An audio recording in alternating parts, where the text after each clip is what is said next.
그러니까 저 해명글이 굉장히 길게 그 자신의 페이스북에 올라와 있었던 거죠. 근데 뭐 크게 몇 가지 단어로 요약을 해보면 엄살, 그다음에 변명, 그다음에 남탓, 그다음 물타기, 이렇게 뭐 한 4가지 정도 단어로 요약할 수 있을 것 같아요. 무슨 뭐 방금 대변인 같았어요. 일단은 자기 살아온 이야기 쭉 하면서 우리 아버지가 5년 먼저 자기 나이보다 5년 먼저 돌아가셨다는 거죠. 그래서 본인도 수명이 짧을 것 같은데 언제 죽을지 모르겠다. 라고 올리는 바람에 경찰이 너무 놀래가지고 출동을 했다는 거예요. 경찰이 출동했어요, 이 글 때문에? 네, 혹시 자살하려는 거 아니냐.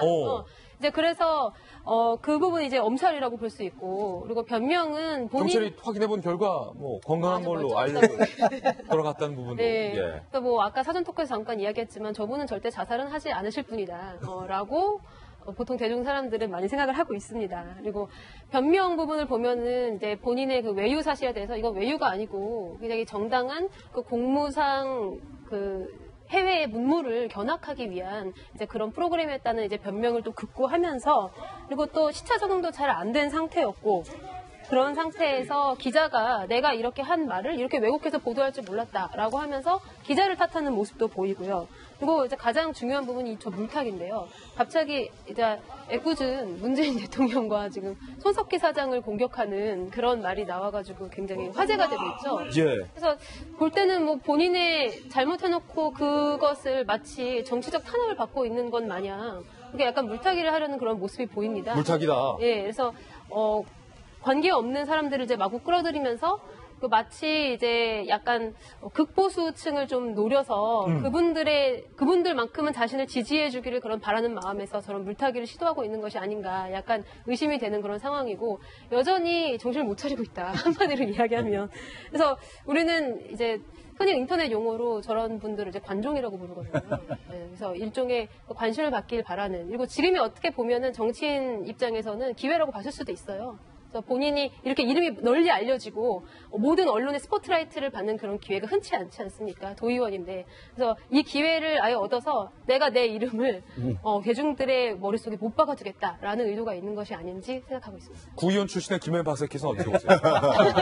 김재 변호사께서 엄청나게 정치적인 해석을 잘해줬다고 생각을 하고요. 전적으로 공감하는데 정치인 같은 경우는 본인 부고 소식만 빼고는 언론에 나오는 거 다 환영한다고 얘기하지 않습니까? 요즘 그거 바뀌었어요. 부고 소식도 환영한다. 왜냐하면 살아있으니까 바로 잡습니다로 한 번 더 나온다는 거예요. 정정보도가 나오니까. 네. 그런 상황으로 보게 됐을 때 언론에 대해서 언론이 레민 같다고 욕을 하고 있지만 결국은 언론을 통해서 본인의 정치적 입지를 더 확장하려고 하는 모습이 아닌가 하는 생각이 드는데 이 글의 내용들을 저는 처음부터 쭉 읽어봤어요. 근데 앞뒤가 모순되는 내용이 한두 가지가 아니거든요. 첫 번째로 마지막 이런 얘기했습니다. 함께 공존하고 살 길을 찾는 길을 모색하길 바란다. 더 이상 이 나라가 좌우로 대립되어 서로에게 상처받는 말과 행동을 하지 말자고 하는데 좌우로 대립되는 말과 행동을 세월호에게 다시 한번 끄집어내고 문재인 대통령을 공격하면서 이념 대결하는 것 아니겠습니까? 본인 외유성 해 주장한 건 이게 뭔 관련이에요? 그거를 이제 이념적으로 대비시키는 모습들을 다시 한번 찾게 되는 거고요. 제일 이해가 되지 않는 대목은 국민들이 레민 같다는 생각이 든다와 국민들이 레민 같다는 생각이 든다 집단 행동하는 설치력으로는 많은 차이가 있다는 거예요. 저 도대체 무슨 차이가 있는지 모르겠는데 본인이 얘기한 거에 대해서 한마디로 언론이 덧붙여갖고서는 교묘하게 편집해서 얘기했다라는 거로 지금 언론을 비판하고 있는 거거든요. 그러니까 언론이 레민 같다는 생각을 하고 있다라는 언론의 이제 그 탓을 하고 있는 건데 저는 대한민국 언론이 아니었으면 우리가 이 김학철 도의원과 충북 도의회 의원들이 이 엄청난 수해 속에서 해외로 외유로 나갔던 상황들을 과연 알 수 있겠습니까? 그냥 그 상태로 묻혀서 지나갔을 수도 있는 거고 충청도에서 수해 때문에 열심히 복구하고 있는 주민들 입장에서는 이런 일이 있었는지도 모르는 상태로 지나가고 나서 내년 지방의회 선거에서 이분들을 다시 한번 우리 대표자로 선출할 수도 있었던 거예요.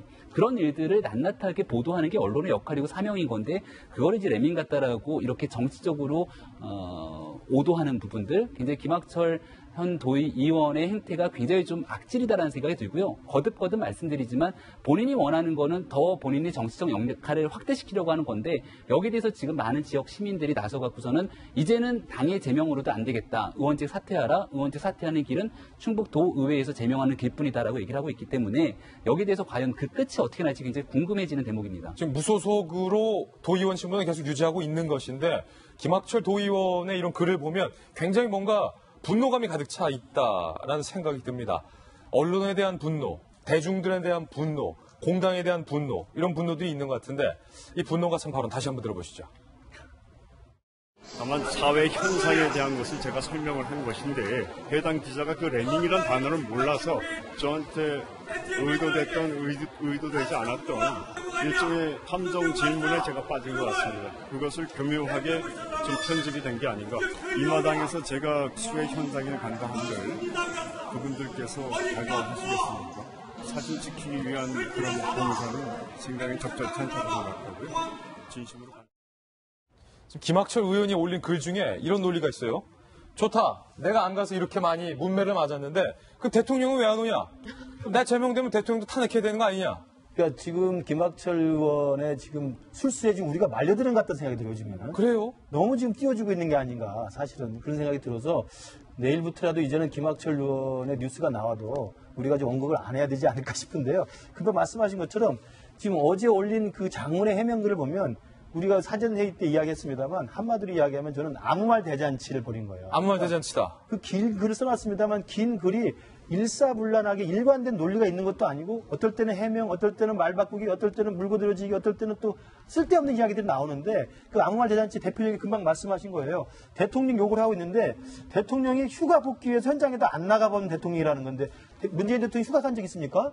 휴가 간 적이 없거든요. 근데 휴가 복귀해서 왜 수해 현장에 안 가냐고 지금 묻잖아요. 그러니까 제가 볼 때 이 양반은 그 장문의 해명글을 통해서 어떤 자기의 어떤 논리나 어떤 억울함을 설명하려기보다는 또다시 언론과 국민의 주목을 받아서 자기 스스로의 정치인의 어떤 인지도를 높이려고 하는 고도의 술수가 아닌가 싶어요.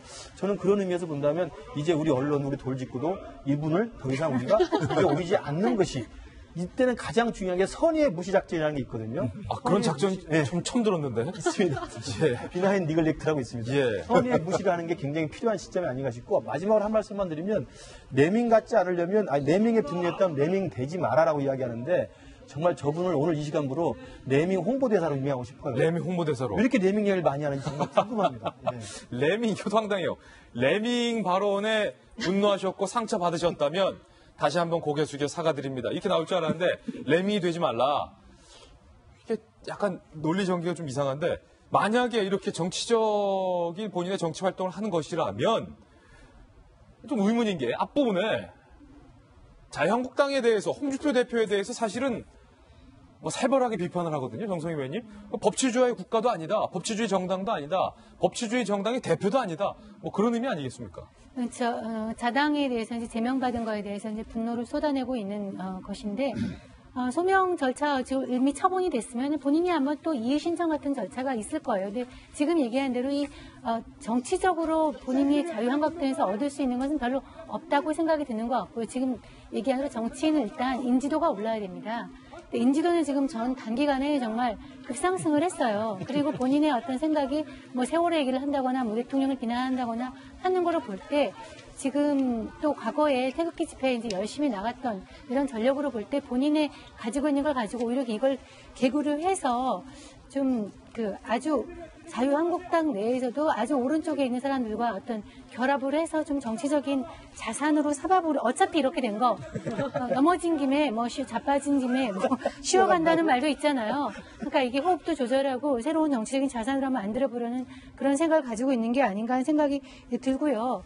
차제에 오늘 신문에 나온 거 다른 기사를 한번 소개시켜드리면은 이 외유성 출장 이거 제도 한번 점검해야 됩니다. 사실은 요즘은 해외여행의 외유성 출장이라는 게 공무원들이 옛날에 해외 나가볼 수 없으니까 외국의 선진 문물을 들어와서 국민들한테 좀 적용해서 좀 선진화시켜라 하는 이런 취지였는데 요즘은 정말 싼 해외 상품도 많거든요. 예. 누구든 하루에 해외 금포공항 나가는 사람이 5, 6만 명 되는 정도로 해외 수상 쉬운데 꼭 저런 식으로 해서 세비를 써야 될지 하는 그런 아쉬움이 좀 있습니다.